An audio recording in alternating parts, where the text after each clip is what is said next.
দেশ ও দেশের বাহিরে থেকে যারা দেখছেন সকলকে জানাই আন্তরিক শুভেচ্ছা ও মোবারকবাদ। আপনাদের প্রশ্ন উত্তর নিয়ে হাজির হয়েছি, সঠিক উত্তর প্রদান করা হবে।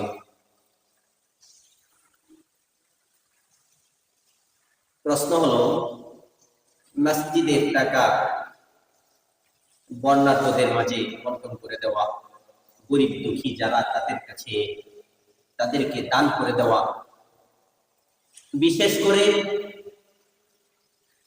কিশোরগঞ্জ পাগলা মসজিদের টাকা বন্যার্তদের মাঝে বন্টন করে দেওয়া প্রসঙ্গে শরীয়তের আলোকে জানতে চাই। এক ভাই প্রশ্ন করেছেন, কিছুদিন ধরে লেখালেখি হচ্ছে যে পাগলা মসজিদে একবারের বাক্সগুলা টাকা বন্যার্তদের কাছে দিয়ে দেওয়া হবে, এমন একটা লেখালেখি হয়েছে।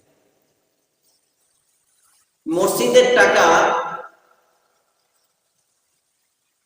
যেহেতু যিনারা দান করেন, এটা দান যিনারা করেন মসজিদে, এটা মসজিদের ফান্ডেই দান করেন, মসজিদের জন্যই দান করেন, মসজিদের ফান্ডে কেন্দ্র করে তারা কিন্তু দান করেন।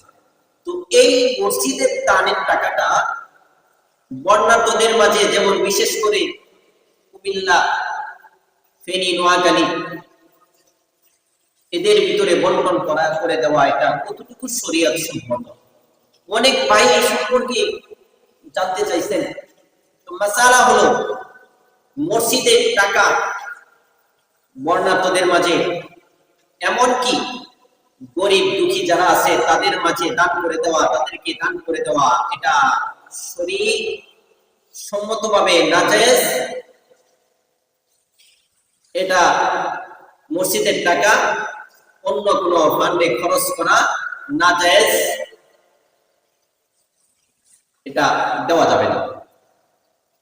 যিনারা দান করছেন এনারা মসজিদের জন্য দান করছেন, সুতরাং মসজিদের টাকা মসজিদের কাজেই ব্যয় করতে হবে, অন্য কোনো খাতে মসজিদের টাকা খরচ করা জায়েজ নাই, নাজায়েজ। তো পাগলা মসজিদের টাকা শুনলাম, লেখা দেখলাম 7,22,00,000 টাকা বন্যার্তদের মাঝে বন্টন করে দিয়েছে মসজিদ কমিটি। মসজিদের টাকা, আমি বলবো মসজিদের টাকা বন্যার্তদের মাঝে বন্টন করে দেওয়া, গরিব দুঃখীদেরকে দান করে দেওয়া নাজায়েজ,